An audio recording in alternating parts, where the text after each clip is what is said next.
Hello students, welcome to the YouTube channel of Prince Civil Services. Economic review 25-26 की detailed series में हम आज lecture 3 class 3 discuss करेंगे। ये जो क्लास 3 है, आज इस क्लास 3 के अंदर हम डिस्कस करेंगे the second chapter of economic review. विकसित राजस्थान 2047 की थीम पर डिज़ाइन ये इकोनॉमिक रिव्यू, और इस इकोनॉमिक रिव्यू के अंदर जो सेकंड थीम या सेकंड चैप्टर जिसे हम कह सकते हैं वो है आपका हेल्थ एंड वेल बीइंग। इस वाले पार्ट के अंदर हम हेल्थ रिलेटेड जितने भी स्कीम्स हैं, जितने भी डेटा हैं आपके एग्जाम स्पेसिफिक, और उसी के साथ कुछ एडिशनल डेटा जो आपके सिलेबस से रिलेटेड है उस कंटेंट को भी हम इसमें शुरू करेंगे। तो इकोनॉमिक रिव्यू की ये सीरीज आपके लिए एग्जाम में बहुत हेल्पफुल होने वाली है। आइए शुरू करते हैं the class 3 chapter second of the economic review, health and well being. इस वाले पार्ट के अंदर सबसे पहले आपके लिए बहुत सारा डेटा, यहाँ पे क्रूशियल डेटा इकोनॉमिक रिव्यू ने दिया गया है। इस इकोनॉमिक रिव्यू के डेटा को पढ़ने का एक न्यू पर्सपेक्टिव आपके पास में होना चाहिए। इससे पहले तक आरपीएससी एग्जाम्स के, आरएस के एग्जाम या बाकी अदर जो एग्जाम्स हैं, इक्विवेलेंट जो एग्जाम्स हैं, उन एग्जाम के अंदर सीधे सिंगल फैक्ट्स पूछती थी। अब डेटा का पूछने का तरीका थोड़ा सा बदल गया है, तो हम इकोनॉमिक रिव्यू के अंदर जो डेटा है उसको भी उसी एग्जाम पर्सपेक्टिव से ही उसे पढ़ेंगे। तो सबसे फर्स्ट जो है वो national family health survey NFHS का जो सर्वे है, ऐसा नेशनल फैमिली हेल्थ सर्वे का जो फिफ्थ डेटा है, नेशनल फैमिली हेल्थ सर्वे की जो फिफ्थ सीरीज है, जो 2019 से लेकर के 21 में कंप्लीट हुई, उसमें से जो डेटा निकल करके आया वही इस इकोनॉमिक रिव्यू में लिया गया है। इसमें सबसे पहले जो डेटा है वो है नियोनेटल मोर्टेलिटी रेट, यानी कि जो न्यू बोर्न है पर 1000 जो बर्थ हैं उसमें से नियोनेटल बिल्कुल न्यू बॉर्न जो है उनमें से कितना मोर्टेलिटी रेट है। तो ये 29.8 से लेकर के पिछला जो सर्वे था, नेशनल फैमिली हेल्थ सर्वे जो 4 है, उससे जब हम 5 पर आए तो ये कंपैरिजन है।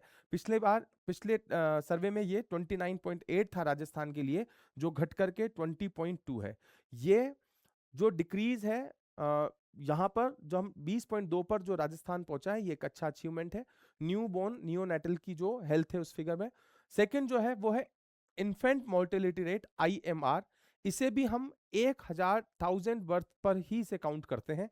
तो इन्फेंट मोर्टेलिटी रेट जो है वो 41.3 थी लास्ट सर्वे में, जो डिक्रीज होकर के 30.3 पर आ चुकी है।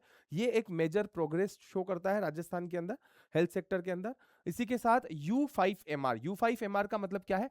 Under 5 mortality rate. Under 5 mortality rate भी पर 1000 जो डेटा है उसी के साथ में, उसी के पर्सपेक्टिव में, उसी रेशो में कैलकुलेट की जाती है, जो 50.7 हुआ करती थी लास्ट सर्वे में। और नेशनल फैमिली हेल्थ सर्वे के फिफ्थ के अंदर ये घट करके 37.6 हुई है।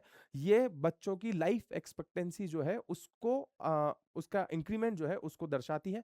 और इसके बाद जो लास्ट क्रूशियल डेटा आपको एग्जाम स्पेसिफिक देखना है वो है मैटरनल मोर्टेलिटी रेट MMR। आपको ध्यान रखना है, हमने चाहे वो NMR देखा हो, चाहे हमने IMR देखा हो, चाहे U5MR देखा हो, ये सभी डेटा 1000 बर्थ पर 1000 बच्चों पर कैलकुलेट किए जाते हैं। बट आपका जो मेटरनल मोर्टेलिटी रेट जो है, मातृत्व मृत्यु दर जो है, वो 1 लाख पर काउंट किया जाता है। तो 1 लाख जो लाइव बर्थ है उसके अंदर ये डेटा 86 है। ये डेटा आपको, इसमें एक फैक्ट और ध्यान में रखना है कि भारत के लिए जो डेटा है ये है 88। इंडिया का जो MMR का डेटा है वो है 88। उसके कंपैरिजन में राजस्थान ने इंप्रूवमेंट किया है, बेटर मैटरनल हेल्थ प्रोवाइड की है, और राजस्थान के अंदर ये डेटा इंप्रूव होकर के 86 आ चुका है। तो राजस्थान में MMR जो है वो इंडिया के कंपैरिजन से बेटर है। इंडिया का जो एवरेज है वो 88 है और राजस्थान के अंदर MMR 86 है। आप इस डेफिनेशन में ध्यान रखेंगे कि MMR की जो कैलकुलेशन होती है वो MMR की कैलकुलेशन आपकी 1 लाख, MMR की जो कैलकुलेशन है वो 1 लाख के ऊपर होती है। ये डेटा हमने लेक्चर 1 के अंदर भी डिस्कस किया था, फिर भी और जो क्रूशियल डेटा है उसको मैंने फिर से आपको इस लेक्चर के अंदर बता दिया है। ये चीजें आपको ध्यान में रखनी है। आइए इस डेटा के बाद मेजर जो स्कीम्स हैं मेजर जो इनिशिएटिव्स हैं राजस्थान गवर्नमेंट के, जो इकोनॉमिक रिव्यू 25-26 के अंदर डिस्कस हुए, आइए उन पर बात करते हैं। सबसे पहले हमारे पास में है right to health care act 2023। इसका जो थीम था, उस थीम की बात की जाए तो इसके लिए थीम था health for all. Health for all, सभी के लिए स्वास्थ्य। इस थीम को लेकर के राजस्थान गवर्नमेंट एक एक्ट लेकर के आई 2023 में, right to health care act 2023। आप ध्यान में रखेंगे कि एक्ट कब आया, 2023 के अंदर आया, राइट टू हेल्थ एक्ट। इस एक्ट का मेजर ऑब्जेक्टिव क्या है कि जिन लोगों को अफोर्डेबल नहीं है, जिन लोगों की पेइंग कैपेसिटी नहीं है, जिनके एक्सपेंडिचर में अलाउ नहीं करते हैं, ऐसे लोगों को भी, ऐसे व्यक्तियों को राजस्थान में हेल्थ सर्विसेज मिले। इसको एग्जीक्यूट करने के लिए कई तरह के इंश्योरेंस स्कीम जो है उन्हें एग्जीक्यूट किया। तो इस तरह की जो स्कीम है, insurance scheme free health care provide करने के लिए, वो है राजस्थान में मुख्यमंत्री आयुष्मान आरोग्य योजना। मुख्यमंत्री आयुष्मान आरोग्य योजना समवेयर जो इंडिया की आयुष्मान योजना है उससे लिंक करके स्टार्ट की गई। बट इसमें जो यहाँ पर जो क्लेम है, या फिर यहाँ पर जो इसके अंदर फैसिलिटीज है, इंश्योरेंस का जो अमाउंट है वो ज्यादा है। इसे इंक्रीज करके, फेज वाइज इंक्रीज करके, 8% ये है 25 लाख पर फैमिली, पर पर्सन नहीं है, ये है पर फैमिली 25 लाख रुपीस। स्कीम का नेम है insurance scheme, free health insurance scheme है मुख्यमंत्री आयुष्मान आरोग्य योजना। इस स्कीम के अंदर जो लोग बेनिफिशियरी हैं, SC ST हैं, उन सब लोगों को, उन सबका जितना भी प्रीमियम है, 100% प्रीमियम वो राजस्थान गवर्नमेंट बेयर करती है। बट जो लोग काफी सारे बेनिफिशियरी सेगमेंट में नहीं आते हैं, उन सबका जो 50% प्रीमियम है, कितना, 50% प्रीमियम जो है वो उन पर्सन को खुद पे करना पड़ता है, और 50% राजस्थान गवर्नमेंट। और वो 50% इंश्योरेंस अमाउंट, इंश्योरेंस का प्रीमियम कितना है, 850 rupees per year. 850 rupees per year का अगर कोई पर्सन राजस्थान के अंदर जो किसी अदर बेनिफिशियरी उसमें नहीं है, किसी और उसमें उसे बेनिफिट नहीं मिलते हैं स्कीम के अंदर, वो राजस्थान के अंदर 850 रुपीज दे करके, और बाकी जो 50% अमाउंट, बाकी जो अमाउंट है वो राजस्थान गवर्नमेंट पे करती है।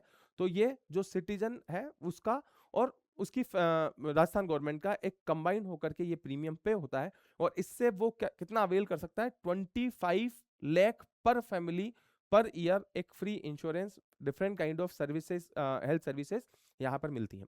इकोनॉमिक रिव्यू के अंदर यहां पर एक बार और बात की गई है कि the new phase of this scheme, Ayushman Arogya Yojana की एक न्यू फेज डिजाइन की गई है, जिसमें जो प्रीमियम है पर फैमिली वो है 2370 रुपीज, 2370 रुपए के साथ में, प्रीमियम के साथ में, पर फैमिली के प्रीमियम के साथ में इसका एक न्यू फेज शुरू होगा, जिसमें जो हेल्थ पैकेजेस हैं उसे इंक्रीज कर दिया गया है। दो इस तरह का अभी तक ऑफिशियल नोटिफिकेशन गवर्नमेंट की तरफ से पब्लिश नहीं किया गया है, बट इकोनॉमिक रिव्यू के अंदर इसको मेंशन किया गया है। इसलिए आप याद रखेंगे कि नई जो इसका जो न्यू फेज है मुख्यमंत्री आयुष्मान आरोग्य योजना का, उसका जो न्यू प्रीमियम है वो आपका 2370 रुपए है। इससे पहले जो एग्जिस्टिंग है उसमें 850 रुपीज पर फैमिली है। बाकी कौन देता है, बाकी देती है राजस्थान गवर्नमेंट। तो ये health for all, right to health act 2023 और मुख्यमंत्री मुख्यमंत्री आयुष्मान आरोग्य योजना। इसके बाद राजस्थान के अंदर हेल्थ सेक्टर के अंदर दो स्कीम्स बहुत पहले से चले आ रहे हैं, उनके हमें ईयर देख लेना बहुत जरूरी है। ये स्कीम है मुख्यमंत्री निशुल्क निरोगी राजस्थान दवा योजना। तो मुख्यमंत्री निशुल्क निरोगी राजस्थान मुफ्त दवा योजना, ये राजस्थान के अंदर फ्री जो मेडिसिन हैं उन्हें, एक स्पेसिफिक मेडिसिन की लिस्ट है जो फ्री ऑफ कॉस्ट प्रोवाइड होती है।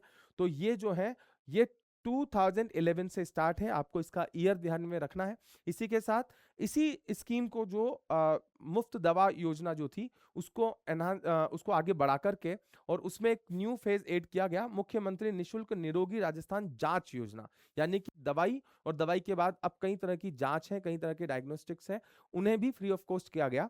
तो वो स्कीम कब से शुरू हुई, दवा वाली शुरू हुई 2011 से, लेकिन जो जांच वाली है वो शुरू हुई थी 2013 से। तो ये स्कीम्स हैं राजस्थान में एग्जिस्ट करती हैं। इसी के साथ जो गवर्नमेंट ऑफ इंडिया है, government of India digital health infrastructure, health sector में डिजिटाइजेशन करने के लिए एक स्कीम लेकर के आई, जिसको बोला गया हमने Ayushman Bharat digital mission, ABDM। Ayushman Bharat digital mission क्या चीज है, गवर्नमेंट ऑफ इंडिया का एक हेल्थ डिजिटल इंडिया के अंदर हेल्थ सेक्टर के अंदर इनिशिएटिव है। राजस्थान गवर्नमेंट ने इसी को फेज वाइज इंप्लीमेंट करने के लिए जो प्रमोट किया उसे नेम दिया राजस्थान डिजिटल हेल्थ मिशन।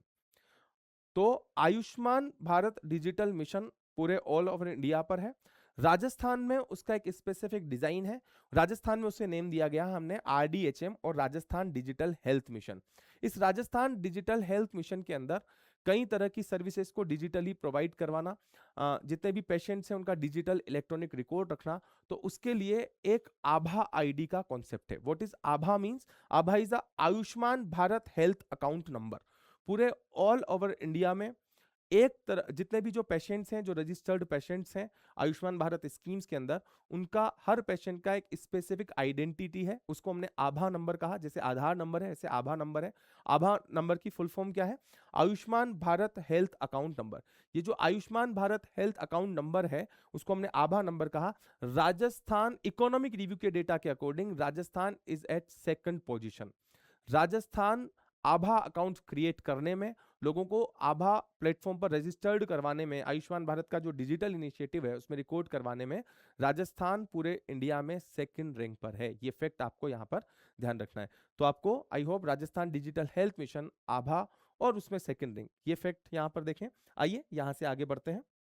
इसी के साथ और जो हेल्थ सेक्टर के इनिशिएटिव्स पॉलिसीज हैं उन पर बात करते हैं। तो उसके बाद आयुष्मान वय वंदन scheme Ayushman Bharat Rajasthan sorry India के अंदर जो हेल्थ इनिशिएटिव्स हैं उनको समराइज करने के लिए एक प्लेटफॉर्म या एक इनिशिएटिव आयुष्मान।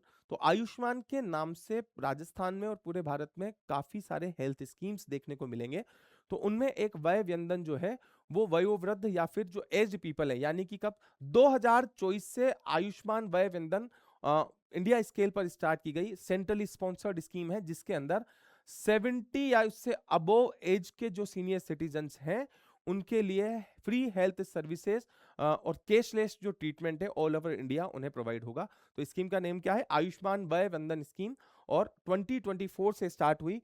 एज क्राइटेरिया क्या है? 70 ईयर एज या फिर उससे ज्यादा एज के जो सीनियर सिटीजन्स हैं उनके लिए यह है। उसके बाद हेल्थ सेक्टर के अंदर अगला इनिशिएटिव जो है वो है शुद्ध आहार मिलावट पर वार। जो फूड एडल्टरेशन है, फूड में गलत तरीकों की जो मिलावट है उसको रोकने के लिए राजस्थान सरकार ने शुद्ध आहार मिलावट पर वार कब से स्टार्ट किया? 2024 से। 15 फरवरी 2024 से स्टार्ट किया। RS का जो एग्जाम है, प्रीलिम का जो एग्जाम है, उसमें कई स्कीम कब से स्टार्ट हुई। अगर कोई लेटेस्ट स्कीम है लाइक दिसंबर में एग्जाम होने वाला है और नवंबर अक्टूबर में कोई स्कीम आती है, तो वो स्कीम कहाँ से शुरू हुई, किस गांव से, किस पंचायत से, कहाँ से शुरू की गई, ऐसे फैक्ट राजस्थान पूछता है। और उसी के साथ में पॉलिसी की ड्यूरेशन क्या है, पॉलिसी का ईयर क्या है, स्कीम कब स्टार्ट हुई उसका ईयर क्या है, इस तरह के फैक्ट्स आपको ध्यान में रखने हैं। तो अगर हम बात करें कि शुद्ध आहार मिलावट पर वार, ये क्या है? फूड एडल्टरेशन को रोकने के लिए एक इनिशिएटिव है जो 2024 से शुरू हुआ। इसके बाद इकोनॉमिक रिव्यू किस चीज की बात करता है? इकोनॉमिक रिव्यू में बात की है national programme for prevention and control of fluorosis. Rajasthan, अगर हम बात करें पूरे इंडिया में जितनी भी लोकेशंस हैं जो फ्लोराइड का जो अमाउंट है पानी के अंदर, अब इस अमाउंट की लिमिट क्या है? ये अगर पानी के अंदर 1 पार्ट पर मिलियन से ज्यादा, 1 ppm से ज्यादा का अगर अमाउंट पीने वाले पानी में फ्लोराइड का है, तो वो मेनली आपके टीथ और या फिर जो बोन्स हैं उन्हें इंपैक्ट करता है, दांत और हड्डियों को इंपैक्ट करता है। राजस्थान के अंदर कुबर पट्टी का आप कॉन्सेप्ट पढ़ेंगे, राजस्थान में फ्लोराइड वाली समस्या देखेंगे। एक फैक्ट आपको याद में रखना है कि पूरे ऑल ओवर इंडिया के अंदर फ्लोराइड से अफेक्टेड जितने भी एरियाज हैं उसमें से 113 जो एरियाज हैं वो राजस्थान के अंदर है। ये फैक्ट आपको याद रखना है कि पूरे इंडिया के अंदर फ्लोराइड अफेक्टेड जो एरियाज हैं on and around 389 total areas हैं, उसमें से 113 एरियाज राजस्थान के अंदर है।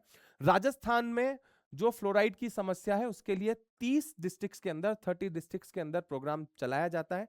पानी के अंदर वहां पर ऐसे फ्लोराइड की अवेलेबिलिटी देखी गई है। तो 30 जो डिस्ट्रिक्ट्स हैं उसके अंदर किया जाता है। और लगभग 1020 जो विलेजेस हैं, जो गांव हैं, इन गांव में ये स्कीम चलती है जहां पर फ्लोराइड को पीने वाले पानी में मिक्स होने से रोकना या शुद्ध उसका जो है प्यूरिफिकेशन करना, वहां से फ्लोराइड का लेवल कम लेकर के आना। और ये आपको याद रखना है फैक्चुअली कि 1 पार्ट पर मिलियन से ज्यादा अगर उसमें फ्लोराइड की अवेलेबिलिटी है तो वो हेल्थ के लिए हजार्ड होगा, वो टीथ और बोन्स इन सबको इम्पेक्ट करेगा। आप राजस्थान जियोग्राफी पढ़ेंगे तो उसमें कुबड़ पट्टी वाला जो कंसेप्ट है आप उसको जरूर देखेंगे। इसके बाद सिलिकोसिस पॉलिसी 2019, मैंने कहा बहुत सारे जो स्कीम्स हैं उन स्कीम्स के ईयर क्या है ये आपको याद रखना है। तो सिलिकोसिस पॉलिसी जो लास्ट बनी है, इसके बाद अभी तक कोई नहीं आई है, तो वो 2019 है। 2019 के अंदर सिलिकोसिस पॉलिसी बनी। What is silicosis means? Basically जो ये ब्रीदिंग ट्रैक्ट है, रेस्पिरेटरी ट्रैक्ट है, इसके अंदर कई तरह के जो स्टोन है, क्रशर्स हैं, या फिर अलग बहुत सारी जो इंडस्ट्रीज हैं, इंडस्ट्रीज क्या क्या हो सकती हैं, माइन से, फैक्ट्री से, स्टोन की कटिंग जो है, ग्राइंडिंग इंडस्ट्री जो है, पाउडर मेकिंग इंडस्ट्री जो है, या फिर कई तरह के स्कल्पचर्स जो बनते हैं उनकी इंडस्ट्री जो है, बैलास्ट माइनिंग ब्लास्ट जहां पर होते हैं वो सब इंडस्ट्री है। यहां से जो डस्ट पार्टिकल्स हैं, ये डस्ट पार्टिकल ब्रीदिंग ट्रैक के अंदर, रेस्पिरेटरी ट्रैक के अंदर जाकर के हमारे जो लंग्स हैं उन लंग्स के अंदर एक प्रॉब्लम क्रिएट करती है। जिस प्रॉब्लम को हमने कहा सिलिकोसिस, ये आगे जाकर के कैंसर में भी कन्वर्ट होता है। तो इसको स्पेसिफिकली राजस्थान के अंदर काफी सारे मिनरल बेस्ड, माइन बेस्ड जो इंडस्ट्रीज हैं, मार्बल बेस्ड इंडस्ट्रीज हैं, वहां पर वर्कर्स को ये प्रॉब्लम देखने को मिली। तो government of Rajasthan came up with the policy named silicosis policy 2019।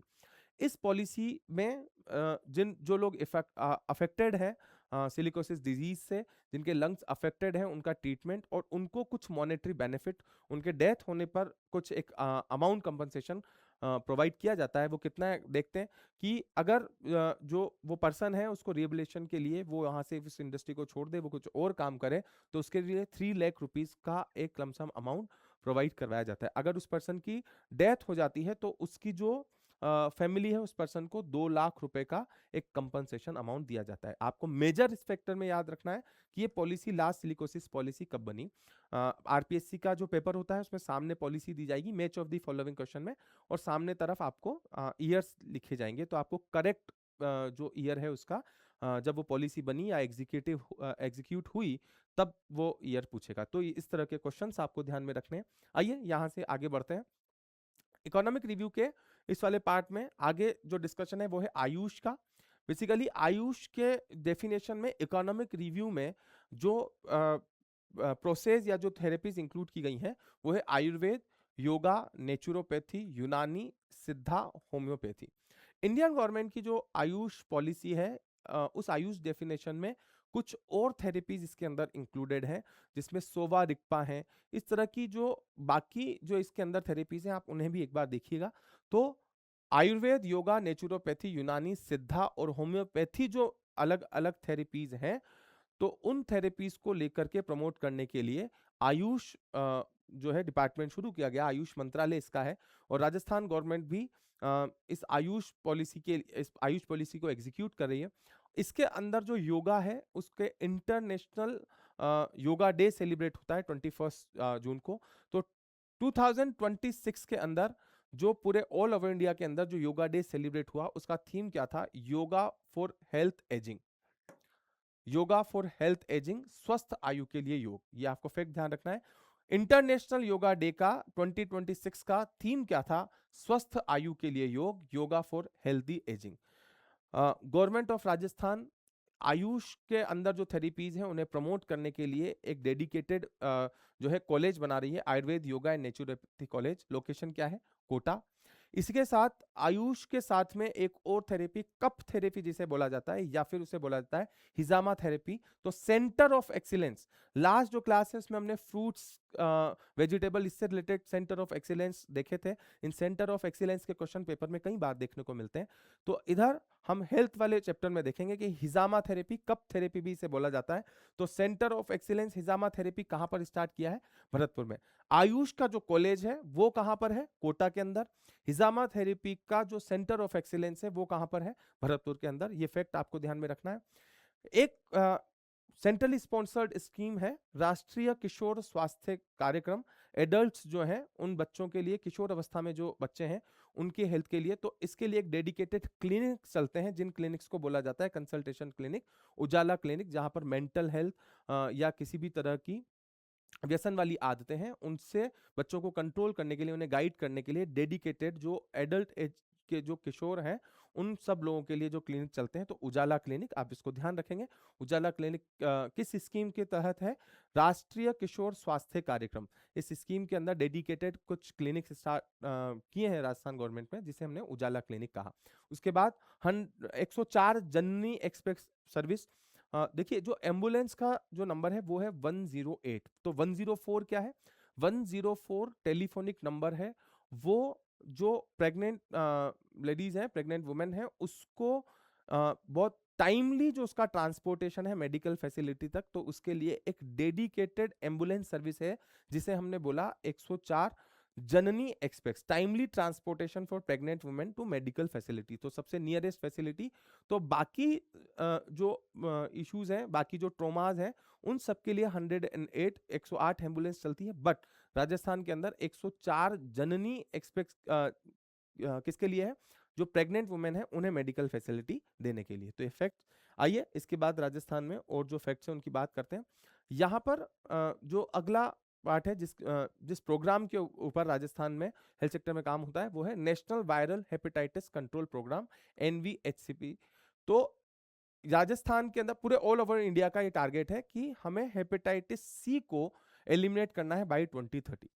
कई सारे फैक्ट्स हैं इसके अंदर, तो उसे हम देखेंगे। और इसी के साथ ये जो इकोनॉमिक रिव्यू की जो सीरीज है, इसमें मैं आपको आपके इकोनॉमिक रिव्यू के फैक्ट्स के साथ में आपका जो आरपीएससी के सिलेबस से रिलेवेंट और यहां से लिंक होकर के कोई कंटेंट है, मैं उसको भी आपको साथ में डिलीवर करूंगा। तो इन सीरीज ये आपके लिए बड़ी क्रूशियल है एग्जाम पॉइंट ऑफ व्यू से।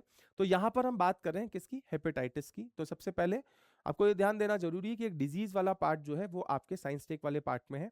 डिजीज वाले पार्ट से 2013 से हमने फर्स्ट में जब बात की थी कि जो ये प्रिपरेशन है, इसमें आपको प्रीवियस ईयर के क्वेश्चन देख करके एक एनालिसिस करना है कि किस तरह के क्वेश्चन हर बार पेपर में देखने को मिल रहे हैं। तो उसमें एक डिजीज वाला क्वेश्चन जो है वो हर बार आपको पेपर में देखने को मिलता है। तो यहाँ पर जो इकोनॉमिक रिव्यू के अंदर जो डिजीज या वैक्सीन की बात की गई है, मैं उन्हें भी यहाँ पर, वो रिलेवेंट जो डिजीज है उन्हें भी मैं यहाँ पर डिस्कस करूंगा। तो हेपेटाइटिस की बात करते हैं। तो पहली बात कि इसमें गवर्नमेंट का टारगेट है हेपेटाइटिस सी का। इट मींस हेपेटाइटिस के कुछ और भी टाइप होंगे। तो हेपेटाइटिस क्या है? हेपेटाइटिस जो लीवर है, लीवर की जो सेल्स हैं उसको हमने कहा हेपेटिक सेल्स। लीवर की जो सेल्स हैं वो है हेपेटिक सेल्स। एक जो वायरस है हेपेटाइटिस वायरस, इससे इंपैक्ट पड़ती है। तो यहां पर दो फैक्ट आपको याद रखने चाहिए कि हेपेटाइटिस इंपैक्ट किसको करेगा? लीवर को। और ये एक वायरस से होने वाली डिजीज है।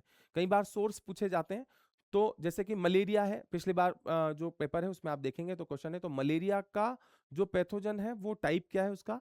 वो है एक प्रोटोजोआ। तो इसी तरीके से वायरस, बैक्टीरिया, इन सबसे होने वाले डिजीज आपको याद होने चाहिए। तो जो हेपेटाइटिस है बेटा, वो हेपेटाइटिस वायरस से होने वाली डिजीज है और नाम है वायरस का हेपेटाइटिस। लीवर को इंपैक्ट करता है। टाइप क्या क्या है? ABCDE। पर आप देखेंगे कि एलिमिनेशन की बात की गई है केवल सी की। तो फिर क्या है कि ये जो हेपेटाइटिस ए है, ये कंटामिनेटेड फूड और वाटर से जा सकता है, लेकिन इसके प्रिवेंशन के लिए एक वैक्सीन अवेलेबल है। वैक्सीन का कंसेप्ट आपको पता होना चाहिए कि वैक्सीन आपकी बॉडी के अंदर एक स्पेसिफिक एंटीजन, जो पैथोजन या एंटीजन है, उसके अगेंस्ट एंटीबॉडीज प्रिपेयर करके रखता है। रेडीमेड आपकी बॉडी के अंदर एंटीबॉडीज को प्रमोट करेगा। तो आपका हेपेटाइटिस ए जो है उसके लिए वैक्सीनेशन अवेलेबल है। तो ये वैक्सीनेशन से क्योर हो सकती है। हेपेटाइटिस बी जो है वो ब्लड के थ्रू ट्रांसमिट होती है। कंटामिनेटेड जो ब्लड है उसके थ्रू ट्रांसमिट होगी, इसकी भी वैक्सीन अवेलेबल है। तो हेपेटाइटिस ए और हेपेटाइटिस बी दोनों के लिए वैक्सीन अवेलेबल है। बट हेपेटाइटिस सी जो है वो भी कंटामिनेटेड ब्लड से ही ट्रांसमिट होती है, बट इसका कोई वैक्सीन अवेलेबल नहीं है। ये जो है वो क्रोनिक भी है, इससे कई सारे डेथ भी पॉसिबल है। तो ये क्योरेबल नहीं है, इसके लिए कोई वैक्सीन नहीं है। दैट्स वाई इसके क्योर के लिए एक डेडिकेटेड प्रोग्राम चलता है। प्रोग्राम का नेम क्या है? National viral hepatitis control programme. Why viral? क्योंकि ये वायरस से होने वाली डिजीज है और इसे 2030 तक हमें एलिमिनेट करना है। इसके बाद हम हेपेटाइटिस डी और ई भी देख लेते हैं। हेपेटाइटिस डी जो है वो उन्हीं पर्सन को होगा जो अर्लियर हेपेटाइटिस बी से अफेक्टेड है। देखिए आप, हेपेटाइटिस ए, बी और सी, सी के बाद डी, उन्हीं को होगा जो हेपेटाइटिस बी से पहले कभी इंपैक्ट रहे। और हेपेटाइटिस ई जो है वो कंटामिनेटेड जो वाटर है उससे ट्रांसमिट होता है, ये क्योरेबल है। बट सबसे ज्यादा क्रोनिक जो है, सबसे ज्यादा डेंजरस जो है वो हेपेटाइटिस सी है, कंटामिनेटेड ब्लड से होता है, लेकिन इसका कोई वैक्सीन अवेलेबल नहीं है। तो आई होप आपको हेपेटाइटिस क्या है, डिजीज क्या है, इसके कॉजिंग एजेंट क्या है, ये वायरल डिजीज है, वायरस से होने वाली डिजीज है, और इसका एलिमिनेशन करने के लिए हमारा जो टारगेट है वो टारगेट है 2030 के अंदर। राजस्थान के अंदर कई डेडिकेटेड मेडिकल कॉलेजेस हैं जहां पर इसके ट्रीटमेंट के लिए इन्हें रखा गया है। तो हेपेटाइटिस बी और हेपेटाइटिस सी, इसके ट्रीटमेंट के लिए जो है वो मेडिकल कॉलेजेस कौन कौन से डेडिकेटेड हैं, जयपुर, जोधपुर, उदयपुर एंड अजमेर। जयपुर, जोधपुर, उदयपुर एंड अजमेर के जो मेडिकल कॉलेजेस हैं वहां पर हेपेटाइटिस बी और हेपेटाइटिस सी, ये इसके क्योर के लिए या इसके मेडिकल ट्रीटमेंट के लिए फैसिलिटीज डेवलप की गई हैं। ये एक फैक्ट, एक डिजीज को फैक्ट जो आपको इकोनॉमिक रिव्यू में था, ये हमने डिस्कस किया। यहां से हम आगे बढ़ते हैं। दो प्रोग्राम जो है वो राजस्थान गवर्नमेंट ने अभी स्टार्ट किए, तो उनको देखते हैं हम। तो मिशन मधुहरी प्रोग्राम 2024 के अंदर स्टार्ट किया। जो मधुमेह डिजीज है इससे रिलेटेड दो प्रोग्राम डिजाइन किए। तो इसलिए एक बोला है मिशन मधुहरी और दूसरा बोला है मधुनेत्र। मिशन मधुहरी और दूसरा है मिशन मधुनेत्र। आइए दोनों को डिस्कस करते हैं। 2024 में स्टार्ट हुआ। मिशन मधुहरी क्या है कि ये 2024 में स्टार्ट हुआ और ये टाइप 1 डायबिटीज से रिलेटेड है। तो अब ये डायबिटीज क्या है इसके बारे में डिस्कस करते हैं थोड़ा, तो आप एग्जाम में प्रीलिम लेवल पर इस क्वेश्चन को अटेम्प्ट कर सकें। डायबिटीज बेसिकली आपके पेनक्रियास जो है उससे रिलेटेड एक डिजीज है। तो ये जो पेनक्रियाज है, पेनक्रियास की कुछ सेल्स हैं, जैसे आइलेट ऑफ लैंगरहैंस आप इसमें पढ़ेंगे, इसमें बीटा सेल्स जो पढ़ेंगे, तो यहाँ से एक specific kind of hormone release होता है जिसमें हमने कहा इंसुलिन। पेनक्रियास, और पेनक्रियास से जो इंसुलिन है वो आपके ब्लड शुगर्स जो है उसको डाइजेस्ट करने का काम करता है। बट जब इंसुलिन का अमाउंट, इंसुलिन कहां से आया, पेनक्रियास से आया, अगर इंसुलिन का अमाउंट सफिशिएंट अवेलेबल नहीं है तो बॉडी के जो ब्लड है, ब्लड के अंदर ग्लूकोज लेवल बढ़ेगा, ब्लड शुगर लेवल बढ़ेगा। That disease is called the diabetes. तो इसमें जो एसोसिएटेड ऑर्गन है वो क्या है आपका, pancreas, islets of Langerhans, beta cells, insulin. ये फैक्ट आपको यहां पर याद रखना है। ये जो डायबिटीज का इशू है या फिर पेनक्रियास की फंक्शनिंग में जो इशू है वो बाई बर्थ भी अवेलेबल रहता है और एक लाइफ स्टाइल की वजह से भी होता है। अगर बाई बर्थ जो पेनक्रियाज है उसकी फंक्शनिंग प्रॉपर नहीं है, जो पेनक्रियाज ग्लैंड जो है उसकी अगर प्रॉपर फंक्शनिंग नहीं है, तो that is categorise as type 1 diabetes. और बाकी एज के बढ़ने के साथ में लाइफ स्टाइल जो डिजीज, लाइफ स्टाइल जो है उसकी वजह से पेनक्रियास के अंदर इंसुलिन प्रोडक्शन कम हुआ, that is called type 2। By birth जो रही, जेनेटिक जो रही, अदर बचपन से जो रही, उसे हमने कहा टाइप 1। तो गवर्नमेंट का जो मिशन मधुहरी है वो टाइप 1 डायबिटीज को टारगेट करता है। Type 2 diabetes life style disease है, वो बाद में जब पर्सन को एडल्ट एज में जाकर के डेवलप हुई। बाकी बचपन से उसके जन्म के साथ या जेनेटिक जो उसके अंदर इनहेरिटेड हुई वो है आपकी टाइप 1 डायबिटीज। तो आपको ये ध्यान रखना है, mission Madhuhari dedicate only type 1 diabetes. तो डायबिटीज, अब ये जो डायबिटीज है इसको कंट्रोल करने के लिए, इसके लिए अदर कुछ मेडिकेशंस जो हैं वो सब प्रोवाइड करने के लिए मिशन मधुहरी 2024 में स्टार्ट हुआ। डायबिटिक पेशेंट्स जो हैं, उन डायबिटिक पेशेंट्स को दूसरा जो इशू होता है वो है आपका डायबिटिक रेटिनोपैथी, और हमने स्टार्ट किया मिशन मधुनेत्र। मिशन मधुनेत्र क्या है, जिस पर्सन को डायबिटीज हुई उसके जो आईज की जो नर्व्स हैं, आईज से रिलेटेड जो उसकी नर्व्स हैं, उन नर्व्स के अंदर कुछ इशू आता है जिससे उसकी जो विजन है वो विजन ब्लर होने लगता है, आईज की जो विजन कैपेसिटी है वो कम होने लगती है। इस प्रॉब्लम को हमने कहा कि डायबिटिक रेटिनोपैथी। तो इसको कंट्रोल करने के लिए या इसके लिए जो मेडिकेशंस हैं, इससे लोगों को बचाने के लिए, इसको प्रिवेंट करने के लिए जो प्रोग्राम चला वो है मिशन मधुनेत्र। इसके अंदर सबसे खास बात आपको जो देखनी है वो देखनी है कि मिशन मधुनेत्र राजस्थान गवर्नमेंट का वो प्रोग्राम है जिसके अंदर आर्टिफिशियल इंटेलिजेंस यूज हुआ है। मिशन मधुनेत्र के अंदर जो रेटिनाज हैं, जो लोगों की आईज हैं, पेशेंट्स की जो आईज हैं, उन्हें रिकॉग्नाइज करने के लिए वो डायबिटीज होने की वजह से इम्पैक्ट है, इसे रिकॉग्नाइज करने के लिए artificial intelligence based tool are used. तो राजस्थान गवर्नमेंट ने कौन से प्रोग्राम में मिशन मधुनेत्र में क्या यूज किया है? आर्टिफिशियल इंटेलिजेंस, ताकि उन पेशेंट को रिकॉग्नाइज किया जा सके, ताकि कई सारे राजस्थान के अंदर डेडिकेटेड हॉस्पिटल्स हैं जहां पर ये मिशन मधुनेत्र, डायबिटीज से होने वाले जो आईज के अंदर इश्यूज हैं उसे कंट्रोल करने के लिए स्टार्ट किया है। तो आई थिंक आपको डायबिटीज वाला जो पार्ट है वो क्लियर होगा। यहां पर इसके बाद हम बात करें तो इकोनॉमिक रिव्यू के अंदर कुछ वैक्सीन्स जो राजस्थान गवर्नमेंट प्रमोट करती है, राजस्थान गवर्नमेंट प्रोवाइड करती है, उन सब का डिस्कशन है। आइए उसके बारे में बात करते हैं। हम यहाँ पर इकोनॉमिक रिव्यू के अंदर सिर्फ वैक्सीन्स के नेम दिए गए हैं, बट वो वैक्सीन्स क्या है, वो वैक्सीन किस डिजीज से एसोसिएटेड है, वो जो डिजीज है वो वायरल है, बैक्टीरियल है या कुछ और है, मैं आपको वो सब पार्ट भी डिलीवर करूंगा। तो आपका जो साइंस टेक्नोलॉजी वाला पार्ट है उसके अंदर जो डिजीज वाला जो चैप्टर है उसके अंदर से कुछ डिजीज आपकी इस इकोनॉमिक रिव्यू में कवर हो सकती हैं। तो आइए शुरू करते हैं। सबसे पहले जो बात की गई है वो है पेंटा 3। पेंटा 3 जो है वो वैक्सीन अवेलेबल है किसके लिए? 3 तरह की डिजीज के लिए एक कॉमन वैक्सीन है, diphtheria, tetanus and pertussis, DPT. DPT, diphtheria, pertussis and tetanus, तीनों के लिए सिर्फ एक वैक्सीन है, एक ही वैक्सीन से तीनों डिजीज को टारगेट किया जाता है और वो आपका है पेंटा 3। तो सबसे पहले देखते हैं डिप्थेरिया, पर्टुसिस, टिटेनस क्या है।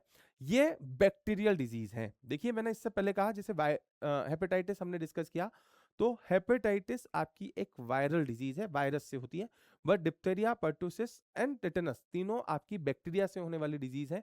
तो ये बैक्टीरियल डिजीज है, डिप्थेरिया, टिटेनस एंड पर्टुसिस। इसमें डिप्थेरिया की बात करें तो ये जो है ये एक बैक्टीरिया है जिसका नाम है कोरिन बैक्टीरियम डिप्थेरियाई। कोरिन बैक्टीरियम डिप्थेरियाई जो आपका बैक्टीरिया है उससे इंपैक्ट, उसके इंपैक्ट से जो डिजीज होती है उसको हमने कहा डिप्थेरिया। ये जो रेस्पिरेटरी ट्रैक है, थ्रोट है, स्किन है, उन सबको इंपैक्ट करती है। सेकंड आपका टिटेनस। टिटेनस को जो बोला जाता है वो लॉक जो, तो इसकी वजह से जो बोन्स हैं, जो जॉइंट्स हैं, बोन जॉइंट्स जो हैं वो स्टिफ पड़ जाते हैं, उनमें लॉक लग जाता है, वो उनके अंदर जो मूवेबिलिटी है, फ्लेक्सिबिलिटी है वो खत्म हो जाती है, इसलिए हमने बोला टिटेनस। टिटेनस भी एक बैक्टीरियल डिजीज है और इसका जो बैक्टीरिया है बेटा उसको बोलते हैं हम क्लोस्ट्रीडियम टिटेनाई। क्लोस्ट्रिडियम टिटेनी जो इसका बैक्टीरिया है, वो बैक्टीरिया की वजह से कई जगह ओपन वाउंड्स जो हैं किसी रस्ट वाले मटेरियल से जो लगा, तो उसके लिए टिटेनस होने के चांसेस रहते हैं। और थर्ड जो डिजीज है पर्टुसिस, इसे वूफिंग कफ भी बोला जाता है। बच्चों के अंदर अधिकतर बच्चों को इंपैक्ट करते हैं ये बैक्टीरिया, और बैक्टीरिया का नाम है इसका बोर्डेटेला पर्टुसिस। बोर्डेटेला पर्टुसिस जो बैक्टीरिया है उसकी वजह से पर्टुसिस डिजीज क्रिएट होती है। पर्टुसिस डिजीज जो है वो बैक्टीरिया से होने वाली डिजीज है, बच्चों में कंटिन्यूस जो खांसी है इस तरह का इंपैक्ट जनरेट करती है। तो तीनों डिजीज जो है डिप्थेरिया बैक्टीरिया से हुई, बैक्टीरिया का नाम क्या है? कॉर्निबेरियम बैक्टीरियम, जो बैक्टीरिया का नाम है कॉर्नी बैक्टीरियम डिप्थेरियाई। उसके बाद टिटेनस जो है, टिटेनस का जो बैक्टीरिया है क्लोस्ट्रिडियम टिटेनी, और आपका पर्टुसिस जो है, पर्टुसिस का बोर्डेटेला पर्टुसिस। ये तीनों जो बैक्टीरिया हैं, इन तीनों बैक्टीरिया की वजह से डिजीज होती है डीपीटी। इन तीनों का कॉमन वैक्सीन अवेलेबल है, उस वैक्सीन को हमने कहा पेंटा 3 डीपीटी। पेंटा 3 तीनों डिजीज के लिए, डीपीटी के लिए। तो ये फैक्ट आपको ध्यान में रखना है, बैक्टीरियल डिजीज है, बैक्टीरिया के नेम क्या है और डिजीज के नेम क्या है और वैक्सीन के नेम क्या है, इतना फैक्ट आपके लिए क्लियर है। इसी के साथ एक और वैक्सीन यहां पर अवेलेबल होती है, उस वैक्सीन को हमने टीडी कहा। टीडी जो वैक्सीन है वो एक अलग वर्जन है जिसमें हम टिटेनस और डिप्थेरिया को ही टारगेट करते हैं। देखिए आप इसमें डीपीटी अगर पेंटा 3 है तो उसमें डिप्थेरिया, पेट्रोसिस और टिटेनस तीनों हैं, लेकिन अगर पर्टुसिस को हटा दें तो हम एक वैक्सीन टीडी वैक्सीन भी प्रमोट करते हैं। राजस्थान गवर्नमेंट ने जिस फैक्ट को लिखा टीडी, इसका मतलब सिर्फ दो, टिटेनस एंड डिप्थेरियाई, टिटेनस एंड डिप्थेरियाई, बस इन दो जो डिजीज को टारगेट करने के लिए वैक्सीन है। आइए यहां से आगे बढ़ते हैं। अगली जो वैक्सीन है वो है oral polio vaccine, OPV, oral polio vaccine. Polio से पोलियो जो डिजीज है वो इंडिया ने अपने आप को 2014 में पोलियो फ्री नेशन डिक्लेयर किया, बट स्टिल इंडिया के जो एडजेसेंट नेशंस हैं, यहाँ पर जो पड़ोसी देश हैं, वहां पर पोलियो के कुछ केसेस देखने को मिलते हैं। तो पोलियो क्या है उसको डिस्कस करते हैं। पोलियो एक वायरल डिजीज है। क्या कहा कि ये जो पोलियो है इसका जो पैथोजन है ये एक वायरस है। जैसे डीपीटी क्या था, वो बैक्टीरिया से था। जो हेपेटाइटिस क्या था, वो वायरस से होने वाले, उसका पैथोजन वायरस है। इसी तरीके से पोलियो जो है वो पोलियो वायरस से होने वाली डिजीज है। पोलियो मैलिटिस इसे डिजीज को नेम दिया गया है। और ये जो वायरल डिजीज है, इस डिजीज का जो वायरस है वो उसके 3 वेरिएंट है, टाइप 1, टाइप 2, टाइप 3। 3 वेरिएंट्स हैं, टाइप 1, टाइप 2, टाइप 3। टाइप 2 पूरे वर्ल्ड से एलिमिनेट, ग्लोबली एलिमिनेट हो चुका है, तो उससे इशू नहीं है। अभी जो वर्ल्ड में एग्जिस्ट करता है वो है टाइप 1 और टाइप 3। पोलियो का वायरस वायरस है, वायरल डिजीज है, टाइप 1 और टाइप 2। गवर्नमेंट ऑफ इंडिया 2014 में उसके बाद से एक भी WHO ने 2014 में इंडिया को पोलियो फ्री नेशन डिक्लेयर किया हुआ है। स्टिल इसके लिए वैक्सीन देना जरूरी है। तो ये जो वायरस है इसके अगेंस्ट एंटीबॉडीज डेवलप करने के लिए 2 तरह के वैक्सीन है। एक है इंजेक्टेड, IPV इंजेक्टेड, जिसमें इंजेक्शन के थ्रू पोलियो की जो वैक्सीन है वो इंजेक्ट की जाती है। सेकेंड है 2 बूंद जिंदगी, इस तरह का आपने स्लोगन जो सुना होगा हेल्थ इनिशिएटिव में, तो oral polio vaccine, OPV। Oral polio vaccine जो है वो पहले टेट्रावेलेंट आती थी। टेट्रावेलेंट के मतलब टाइप 1, टाइप 2, टाइप 3 के लिए, तीनों के लिए। अब जो है उसे हमने बाईवेलेंट कर दिया। बाईवेलेंट क्यों? क्योंकि टाइप 2 जो वायरस है, टाइप 2 वायरस ग्लोबली एलिमिनेट हो चुका है। तो टाइप 1, टाइप 3 दोनों जो पोलियो वायरस है उनको खत्म करने के लिए सिंगल वैक्सीन है। दैट्स वाई बाईवेलेंट, उसको हमने 2 को खत्म करना है, इसलिए बाईवेलेंट उसको किया। और ओरल पोलियो वैक्सीन, यानी कि ओरल पोलियो वैक्सीन को हमने 2 बूंद बच्चों को इसको सर्व की जाती है, पिलाई जाती है, और वो इसके लिए है। पोलियो करता क्या है? पोलियो आपके सेंट्रल नर्वस सिस्टम को इंपैक्ट करता है, जिसकी वजह से आपकी बॉडी के अंदर जो नर्वस सिस्टम है वो इंपैक्ट करेगा, और नर्वस सिस्टम इंपैक्ट होने की वजह से कभी कभी वो पैरालिसिस में कन्वर्ट हो जाता है, या अदर तरह के जो एलिमेंट्स हैं उसमें कन्वर्ट होगा, डिसेबिलिटी जनरेट होती है। तो इसे कंट्रोल करना बहुत जरूरी है। तो पोलियो इंडिया का जो प्रोग्राम है उसे हमने जो वैक्सीन प्रोग्राम है वो राजस्थान में जो सेम है, oral polio vaccine. Bivalent vaccine ये है, पोलियो का वायरस है, वायरल डिजीज ये है। इसके लिए ओरल पोलियो वैक्सीन दी जाती है, 2 ड्रॉप्स पिलाई जाती हैं। टाइप 1 और टाइप 3 एग्जिस्ट करती हैं वर्ल्ड में, तो प्रोटेक्ट रहने के लिए फ्यूचर में कोई ऐसी पॉसिबिलिटी जनरेट नहीं हो, इसके लिए बाईवेलेंट वैक्सीन अवेलेबल रहती है। तो ये फैक्ट्स आपको ध्यान में रखने हैं। पोलियो के बाद में अगर हम बात करें तो अगला जो है वो है हेमोफिलिस। हेमोफिलिस जो वैक्सीन है वो किसके लिए दी जाती है? तो हेमोफिलिस इन्फ्लुएंजा टाइप बी, HIV के नाम से वैक्सीन अवेलेबल रहता है। किसके अगेंस्ट है? ये एक बैक्टीरियल डिजीज है, जिसका जो बैक्टीरिया जो पैथोजन है उसका नाम है हीमोफिलिस। तो हीमोफिलिस जो है, हीमोफिलिस इन्फ्लुएंजा जो होता है उसके against vaccine Rajasthan government promote करती है। ये एक haemophilus influenza type B type का नोज के थ्रू, छोटे जो बच्चे हैं उनमें नोज के थ्रू जो एयर ड्रॉपलेट्स हैं उनकी वजह से ये बच्चों के अंदर ट्रांसमिट होता है, और बैक्टीरिया है, वायरस नहीं है। और इसकी वजह से कई सारे निमोनिया के जो चांसेस हैं या ब्रेन का जो इन्फ्लामेशन है, इस तरह के चांसेस रहते हैं। तो इसके लिए वैक्सीन है। तो हेमोफिलिस इन्फ्लुएंजा क्या है? ये एक बैक्टीरियल डिजीज है, इसके लिए भी वैक्सीन अवेलेबल है। आइए इसके बाद बात करें तो यहाँ पर सबसे बड़ा प्रोग्राम जो पूरे ऑल ओवर इंडिया में चलता है वो है ट्यूबरक्लोसिस के अगेंस्ट। इसके लिए जो वैक्सीन है जिसकी बात की वो है बैसिलस कैलमेट ग्यूरेन वैक्सीन, BCG। ये जो वैक्सीन है ट्यूबरक्लोसिस है। तो पहले हम ट्यूबरक्लोसिस को समझते हैं कि ट्यूबरक्लोसिस क्या है। तो ट्यूबरक्लोसिस जो है ये एक बैक्टीरियल डिजीज है। हमने कहा आपको जो कैटेगराइजेशन क्लासिफिकेशन है ये आपको ठीक से देखना है कि वायरल डिजीज क्या है, वायरस से होने वाले डिजीज कौन कौन से हैं, प्रोटोजोआ से कौन से हैं, फंगस से कौन से हैं, और बैक्टीरिया से कौन से हैं। ये जो 4 क्लासिफिकेशन है इन्हें आप जरूर कवर करेंगे। तो हम यहाँ बात करें कि अगर ट्यूबरक्लोसिस की बात करें तो ये ट्यूबरक्लोसिस, TB जिसे बोला जाता है, ये एक Mycobacterium tuberculosis, Mycobacterium tuberculosis bacteria से होने वाली डिजीज है, जो 2 टाइप से आपकी बॉडी को इंपैक्ट करती है। अगर ये आपके ब्रीदिंग ट्रैक को, लंग्स को करती है तो उसे कहते हैं पल्मोनरी TB, और अगर ये आपके बोन्स को, किडनी को, लीवर को जाकर के अगर ये बैक्टीरिया इंपैक्ट करता है तो उसको कहते हैं extra pulmonary. Pulmonary means something which is related to lungs, respiratory tract. तो पल्मोनरी टीबी जो है वो पल्मोनरी टीबी आपकी रिलेटेड है, पल्मोनरी जो टीबी है, और एक्स्ट्रा पल्मोनरी टीबी है, माइकोबैक्टीरियम ट्यूबरक्लोसिस जो बैक्टीरिया है उसने जाकर के इंपैक्ट किया। और ये जो बैक्टीरियल डिजीज है ये दो जगह इंपैक्ट करेगी, आपके ब्रीदिंग ट्रैक को यानी कि लंग्स को, तो उसे हमने पल्मोनरी टीबी कहा, और फिर एक्स्ट्रा पल्मोनरी। ये जो पल्मोनरी और एक्स्ट्रा पल्मोनरी है को क्योर करने के लिए जो वैक्सीन अवेलेबल होता है वो है ट्यूबरक्लोसिस। वर्ल्ड वाइड बहुत सारे प्रोग्राम है, इंडियन गवर्नमेंट भी बहुत सारे प्रोग्राम्स चलाती है, आइए उनके बारे में बात करते हैं। इशू क्या हुआ है कि इस टीबी जो है उस टीबी का क्योर ना मिलने की वजह से, प्रॉपर ट्रीटमेंट नहीं लेने की वजह से, पहले जो प्रोग्राम चला उस प्रोग्राम को बोला डॉट प्रोग्राम।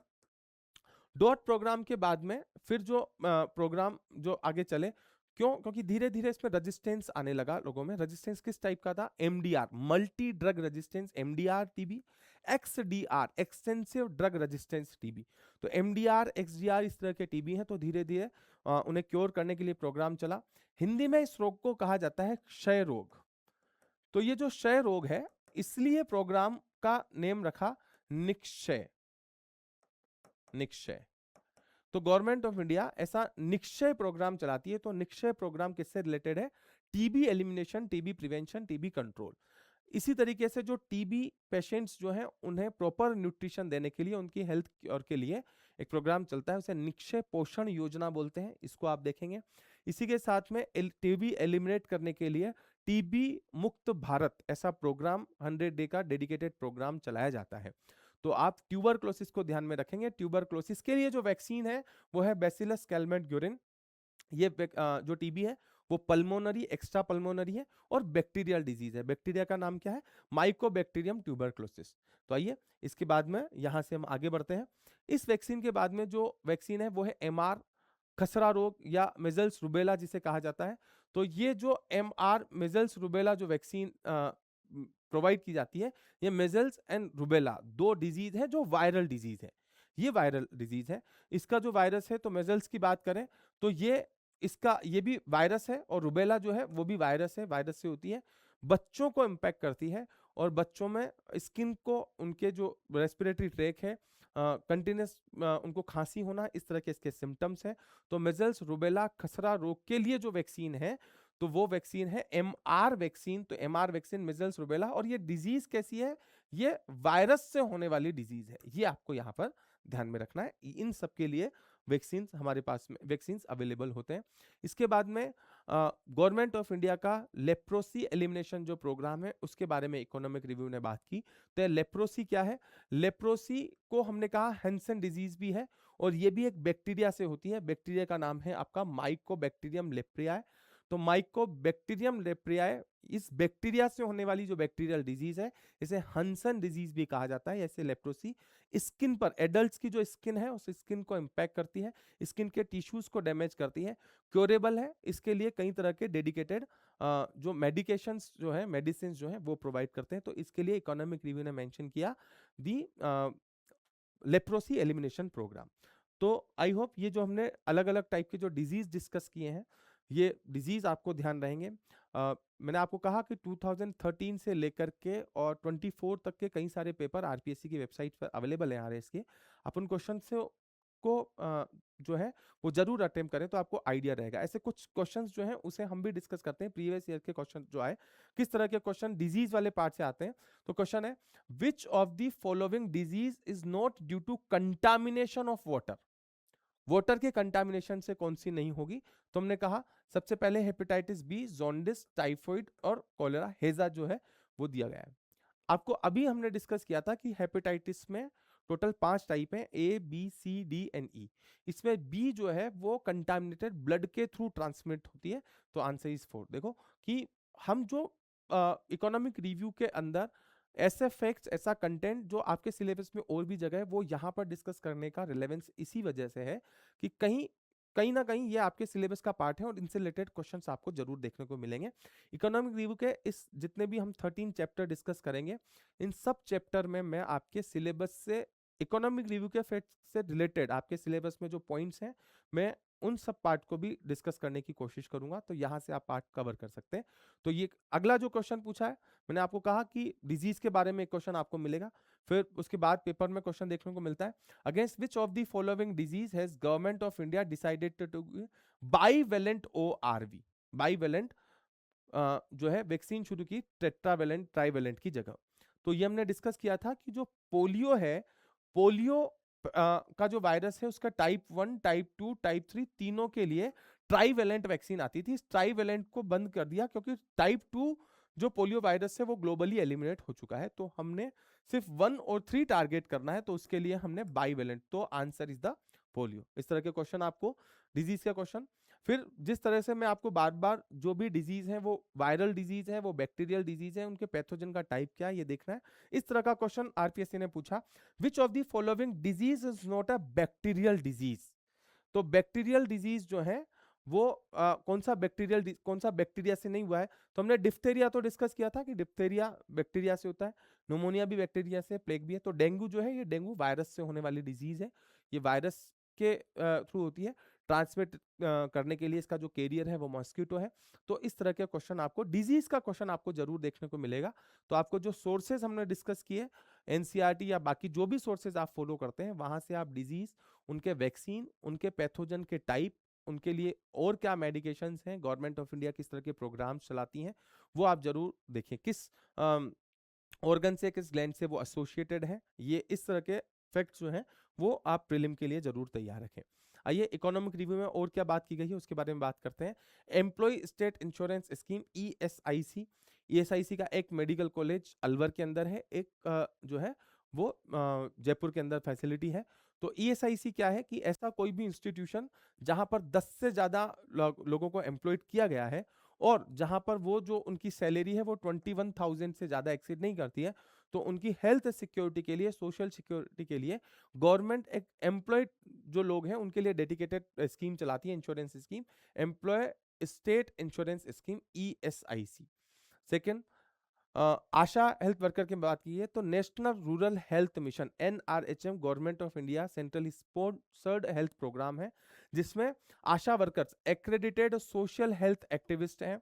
राजस्थान में इसको थोड़ा सा मॉडिफाई किया गया, राजस्थान में जो आशा वर्कर हैं उनको क्या बोला जाता है, उनको बोला जाता है आशा सहयोगिनी। तो गवर्नमेंट ऑफ इंडिया का नेशनल रूरल हेल्थ मिशन में जो आशा प्रोग्राम है, इसमें जो कुछ वर्कर्स हैं वो वर्कर्स जाकर के ग्राउंड लेवल पर जो हेल्थ रिलेटेड जो एक्टिविटीज हैं उन्हें मैनेज करती हैं। राजस्थान में इसमें मॉडिफिकेशन क्या किया गया कि इसमें इसका नेम दिया गया है आशा सहयोगिनी। राजस्थान के अंदर 2 डिपार्टमेंट इसको टैकल करते हैं, ये जॉइंट वर्कर है किसकी, एक तो डिपार्टमेंट ऑफ मेडिकल हेल्थ और department of women and child development. तो इन दोनों डिपार्टमेंट की जो ग्रास रूट लेवल पे जो स्कीम्स हैं उनकी मॉनिटरिंग, उनकी डिलीवरी, उनकी एग्जीक्यूशन, ये सब कुछ करने के लिए जो वर्कर हैं डेडिकेटेड वो है आशा सहयोगिनी। आशा फुल फॉर्म क्या है, एक्रेडिटेड सोशल हेल्थ एक्टिविस्ट। इनका सिलेक्शन किस लेवल पर होता है, इनका सिलेक्शन होता है ग्राम सभा लेवल पर। ये फैक्ट आपको ध्यान रखना है, इनका जो सिलेक्शन है, इनको जो चूज किया जाता है, सिलेक्ट किया जाता है, वो किया जाता है ग्राम सभा लेवल पर। ग्राम सभा लेवल पर ये एग्जीक्यूट करती है 2 डिपार्टमेंट, वुमेन एंड चाइल्ड और हेल्थ डिपार्टमेंट। ये आपको फैक्ट याद रखना है। उसके बाद मुख्यमंत्री आयुष्मान आरोग्य योजना मां, मुख्यमंत्री आयुष्मान आरोग्य वाउचर स्कीम। अब ये वाउचर स्कीम्स क्या है, बेसिकली कई तरह के जो एलिमेंट्स हैं फीमेल वुमेन के अंदर, उनके लिए सोनोग्राफी, सोनोग्राफी क्या है, जैसे एक्सरे है, तो एक्सरे बेसिकली रेडियो वेव्स जो है उस पर बेस्ड है, लेकिन साउंड वेव जो एयर से की कैपेसिटी से बियॉन्ड साउंड है, अल्ट्रासाउंड, उस साउंड के बेस पर जो डायग्नोस है उसको हमने कहा सोनोग्राफी। तो ये सोनोग्राफी है, उस सोनोग्राफी का चार्ज बहुत ज्यादा है, तो प्रेग्नेंट वुमेन के लिए सोनोग्राफी के थ्रू उनका डायग्नोस, उनको ट्रीटमेंट प्रोवाइड करने के लिए गवर्नमेंट ऑफ इंडिया ने, गवर्नमेंट ऑफ राजस्थान ने एक, उन्हें सोनोग्राफी कराने के लिए कुछ वाउचर्स दिए जाते हैं जिससे वो फ्री ऑफ कॉस्ट सोनोग्राफी करवा सकते हो। डायरेक्ट मनी ट्रांसफर नहीं है, इसकी जगह कुछ वाउचर्स दिए जाते हैं और वो वाउचर सिर्फ सोनोग्राफी कराने के लिए काम में आते हैं। तो ये जो सब्सिडी लीकेज है वो रुकेगा, और जो नेम है स्कीम का वो क्या है, मुख्यमंत्री आयुष्मान आरोग्य या मां वाउचर स्कीम। मुख्यमंत्री मां वाउचर क्यों क्यों बोला, क्योंकि मेनली जो प्रेग्नेंट वुमेन है उन सबके लिए है। उसके बाद प्रधानमंत्री Ayushman Bharat health infrastructure mission, PM अभीम। तो कभी कभी ये जो स्कीम्स के जो शॉर्ट नेम है वो दिए जाते हैं, और फिर वो एक्सपांडेड नेम जो है वो आपको ऑप्शंस में वहां पर पूछेगा। तो पीएम अभीम क्या है? पीएम अभीम Ayushman Bharat health infrastructure mission. तो हेल्थ इंफ्रास्ट्रक्चर मींस हॉस्पिटल्स हैं, प्राइमरी हेल्थ सेंटर्स हैं, कम्युनिटी हेल्थ सेंटर्स हैं, आरोग्य मंदिर हैं, इन सब के डेवलपमेंट के लिए, इस इंफ्रास्ट्रक्चर को स्ट्रेंथन करने के लिए जो scheme government of India centrally sponsored scheme है वो है पीएम अभीम। इसके बाद टेलीमेडिसिन के बारे में इकोनॉमिक रिव्यू थोड़ी बहुत बात करता है। तो यहाँ जो हमारे लिए जो फैक्ट है वो ये है, टेलीमेडिसिन में किसी और जगह बैठ करके रिमोट एरिया के अंदर हेल्थ फैसिलिटीज प्रोवाइड करवाना। तो उसके लिए जो पोर्टल है वो है गवर्नमेंट ऑफ इंडिया का ई संजीवनी पोर्टल। ये गवर्नमेंट ऑफ इंडिया का पोर्टल है। ई संजीवनी पोर्टल क्या है कि कहीं रिमोट एरिया के लोग इंटरनेट के थ्रू जो ओपीडी कंसल्टेशन है, किसी डॉक्टर से जो कंसल्टेशन है वो ले सकते हैं। तो प्लेटफॉर्म जो है वो है ई संजीवनी प्लेटफॉर्म। और ये जो टेक्नोलॉजी है उसको हमने कहा टेलीमेडिसिन। जैसे टेलीविजन जो कॉन्सेप्ट है, ऐसा टेलीमेडिसिन कहीं दूरस्थ इलाके के अंदर मेडिकल फैसिलिटी। तो इकोनॉमिक रिव्यू के अंदर हेल्थ एंड वेलबींग जो चैप्टर है उसके अंदर इन फैक्ट्स की बात की, इन वैक्सीन्स की बात की, इन वैक्सीन से एसोसिएटेड जो डिजीज है इसके बारे में मैंने कुछ डिस्कशन आपसे किया। हो सकता है ये आपके लिए एग्जाम वाइज रिलेवेंट हो। किस तरह के क्वेश्चंस हमें देखने को मिलते हैं ये हमने इस चैप्टर के अंदर देखे। तो आई होप आपको ये जो फैक्ट्स हैं, ये जो स्कीम्स हैं वो क्लियर होंगे। तो थैंक यू फॉर वॉचिंग। ये हमारा जो चैप्टर था ये सेकंड चैप्टर था। इसके बाद में हम थर्ड चैप्टर जो है उसको डिस्कस करेंगे। Thank you everyone.